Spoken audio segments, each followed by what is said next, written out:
Hello, everyone. Um, Happy Friday. I am live today for the first time in a while, and we are going to talk about ways that we can make macro counting a little more simple. I know that right now is a weird time of the day to have a Facebook Live because everyone's getting off work or everyone's still at work. So we'll wait a few seconds to get started, and then I'll just jump right into things.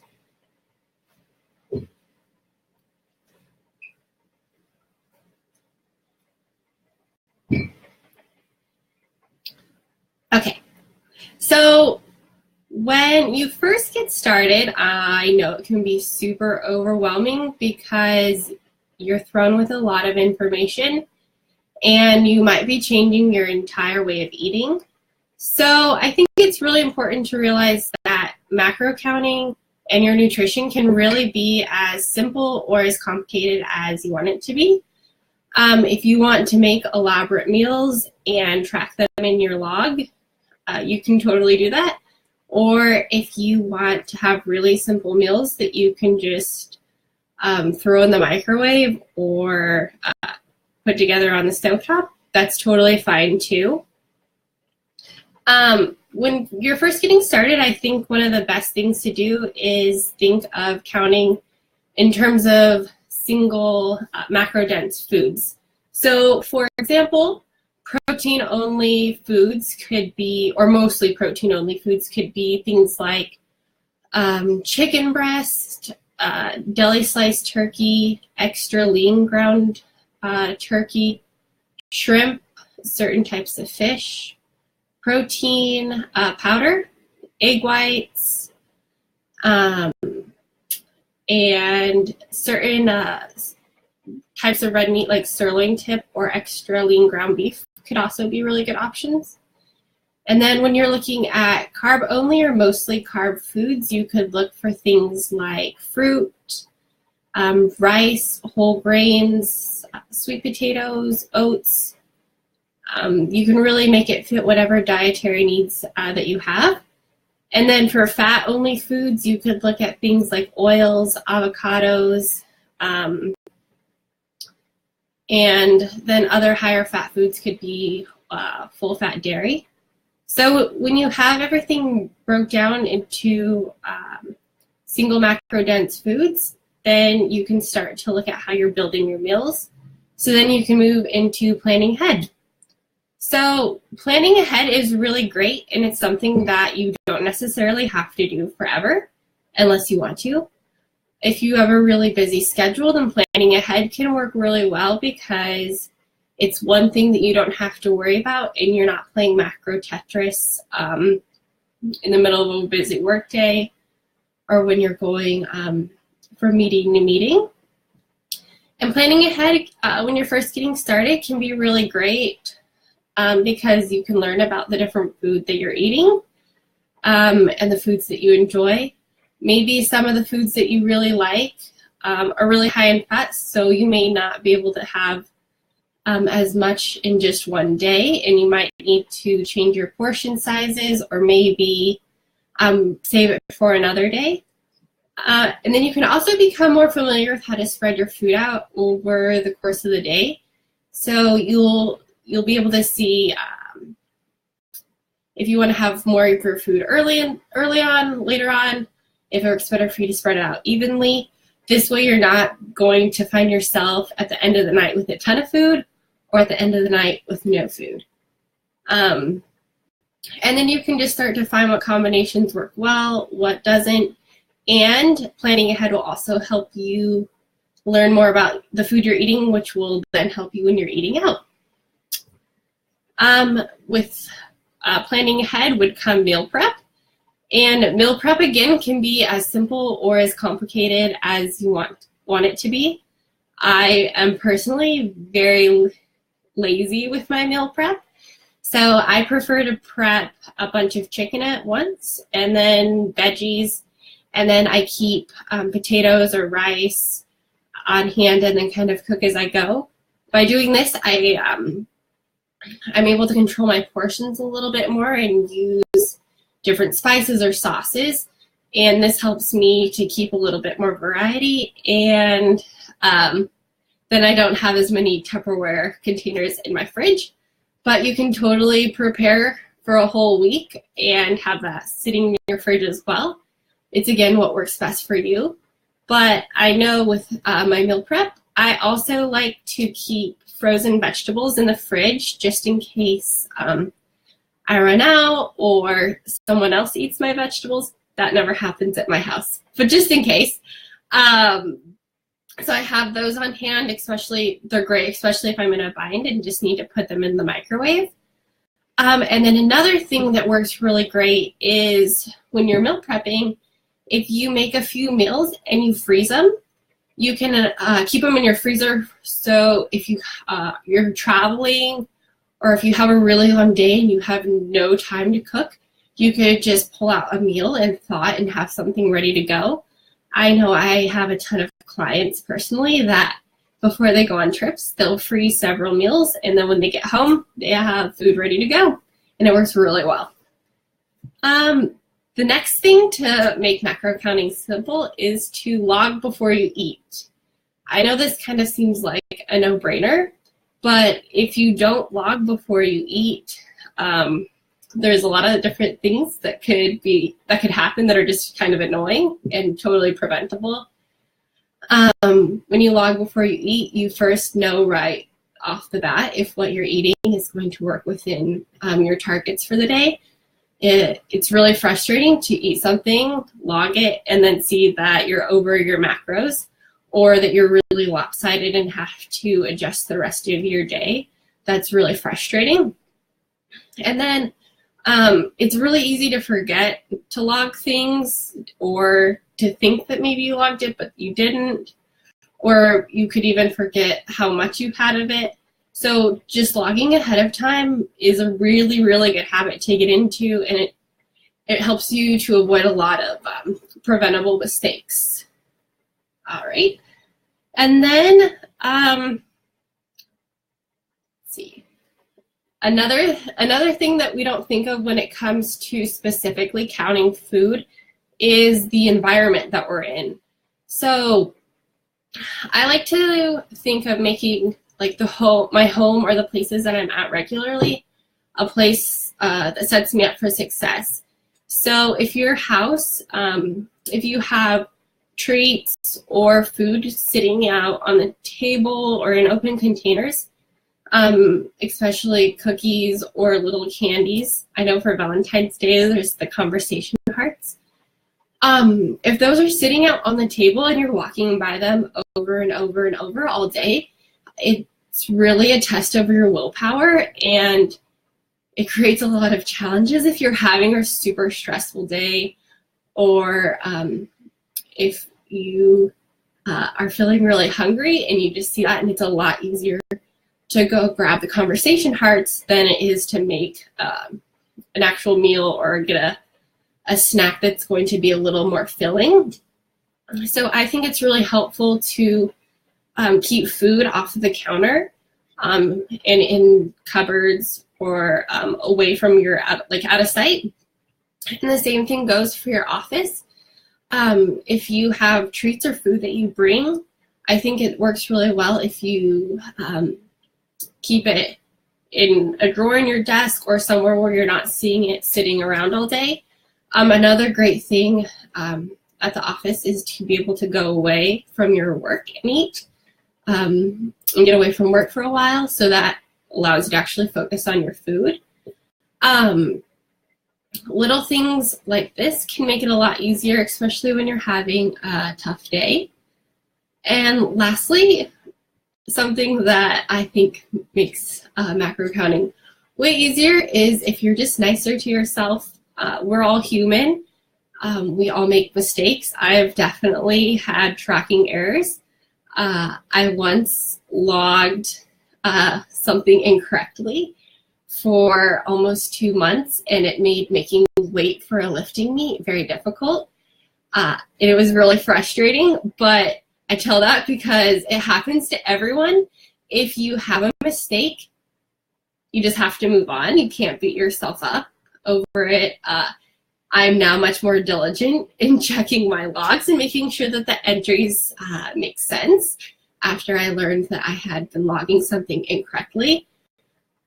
But it's going to happen. If it hasn't happened, you're probably going to make a mistake, and you can learn and move on, because it's not going to be the straw that breaks the camel's back. So when I made this post, I had a few questions that I wanted to answer. And as I'm going through everything, if you guys have questions, you can ask them. But for now, I'm just going to go through some of these questions first. Was going on a cruise with no internet. So going on a cruise is really exciting most of the time because there's different food options. You're unplugged, which I think is really nice. So that can be a little bit intimidating when it comes to tracking. So my suggestion would be to kind of eat like you would at home, just because the food might be unlimited or it might be a buffet. It doesn't mean that you have to totally forget everything that you've been working on. If you fill your plate with lean protein first and veggies, fruit, and then keep your treats and your alcohol to a minimum, you'll be totally fine. And don't forget to drink lots of water. Another thing that would be really helpful is if it's a buffet, to look at all the food that is being served and then decide what you want before you start filling up your plate. That way you don't have a full plate and then see something that you really, really want, but you already have all your food. And that way you can also become more familiar with what is being served during the day. And lastly, if you eat something really high in fat for breakfast or really high in carb for breakfast, just adjust for later in the day and know that the next day will be a clean slate and it'll be a fresh start. The next question was watching or what to do when your kids are watching you weigh your food. And I think this is a really great question, and it's pretty exciting to talk about this, because kids can learn a lot about nutrition from just watching you.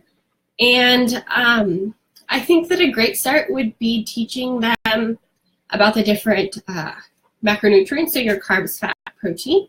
So when you're weighing out your food, you could explain to them that this is mostly a carb, this is mostly a fat, this is mostly a protein. And then when they're seeing you build your plates, they can see what a balanced plate looks like. And then they can maybe get involved with building their own balanced plates. And you can kind of show them that you're weighing your food because you want your body to be strong and healthy. And by weighing your food, you're learning what makes your body feel the best. So I think that would be a really great way to go about it, and they can learn more about how a balanced plate looks for them. Okay, so next is managing weekend plans and estimating while eating out. So if we were to tell you that you could never eat out for the rest of your life, that would make this whole entire experience totally unsustainable. We're all going to eat meals out. It's a part of life. Food brings all of us together. So rather than having a lot of panic or anxiety about eating out, we want to build our confidence and build our skills and treat eating out as a good experience with the people we like to spend time with, and it's not a last chance endeavor. We don't have to treat every meal out like it's our last meal out. So first, I think it's important to remember why we are eating out. Usually it's because we want to spend time with our friends. Maybe we're celebrating someone's birthday, a promotion. It's because we want to spend time, most of the time, with people that we care about or that are important to us. And food is kind of the common denominator that's bringing us all together. So I think focusing on that can kind of take away the stress or some of the worry about food, because we don't want to be so worried about our macros or being perfect that we miss out on why we are actually eating out and why we are there. So when it comes to eating out, I think it is helpful to plan ahead when you can. And planning ahead can be really simple. I have celiac, so I plan ahead every time I eat out because I need to look at the menu. So what I always do is look at the menu online, and then I read the description of the food, and I will just log based on the description. Now, this is a totally rough estimate, and it's my best guess, but you can also look at Yelp photos or other things from like TripAdvisor, or maybe if the restaurant has a social media, you can look at their plates to kind of get an idea of portion sizes. So this estimate is just based off the description, and I like to estimate based off the main ingredients that I'm reading there, because I feel like this is a bit more accurate than looking at the nutritional information online, and that can be more of a guideline. Estimating based off of the main ingredients also gives you a little bit more wiggle room in terms of customizing your meal, modifying it, making changes, just because the information, if it is online, is going to be for the meal exactly as described, and it is a very rough estimate at best. So again, it's probably just best to use the information online as a guideline. So when I estimate the information or estimate the meal based on the main ingredients I see, that's kind of just like my skeleton until I get the meal and see it in front of me. And then when it is served to me, I will go in and make the adjustments based on what's on my plate. And I usually overestimate initially, just so that it affords me a little bit of wiggle room. When I order my meal, I like to get most everything on the side. So sauces, cheese, dressings, other toppings. If you get them on the side, then you can control the portions and determine how much is actually on your plate versus them putting everything on there and then you kind of having to pick it apart and see. It's more aesthetically pleasing if you don't have to tear your dish apart. And if you're in a group of people, it isn't as uncomfortable to tear your plate apart trying to figure everything out. If you are eating out on the fly, which is going to happen as well, we're not always able to plan ahead. Try to keep your meal as simple as possible. Again, like I mentioned with the cruise, if you can order a meal similar to what you would eat at home, that would be a great option. Almost every restaurant is going to have something like a chicken breast or a lean protein that you can order. And then you can also ask for a side of steamed veggies. You might have to specify not to use a ton of oil because I know that sometimes the veggies can come out with a lot of oil and that probably wouldn't be ideal. But keeping things really simple works really well, and you know that you can just eat a more elaborate dish the next time you go out and you have a little bit more time to plan ahead. All right, so the next one, we had a question about sugar intake, and I think this is going to be a really case-by-case basis. Sugar isn't inherently bad, and there's different thresholds for different people, depending on their needs and their health. If we're reaching our fiber minimum and most of our intake is coming from whole foods, we don't necessarily need to worry about slashing our fiber, or our sugar.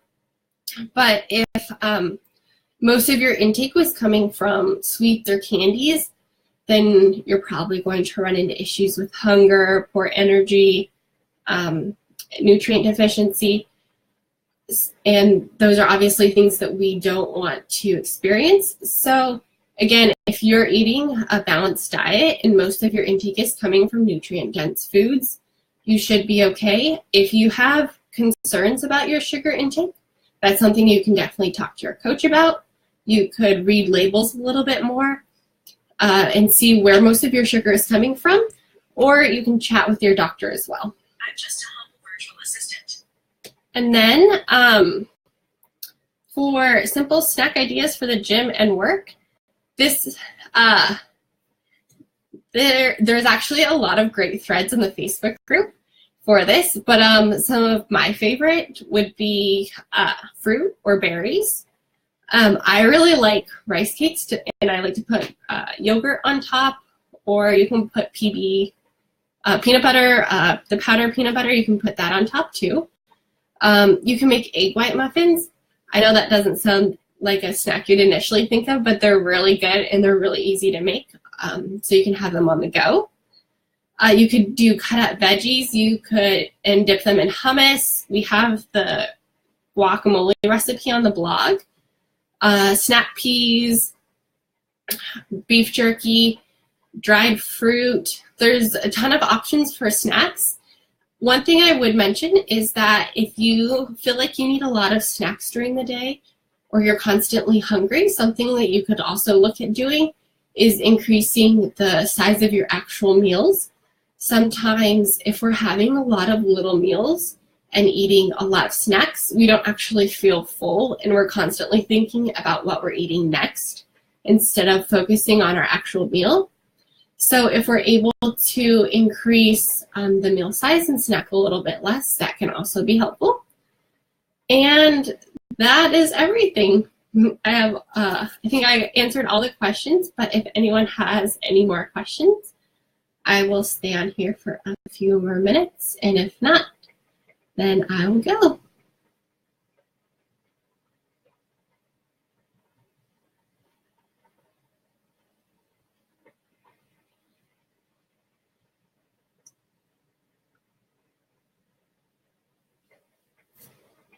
All right, well, it looks like we don't have any questions, but if you have any questions about eating out or anything that I covered here, you can leave them in the comments and I will be happy to help. Happy Friday, everyone.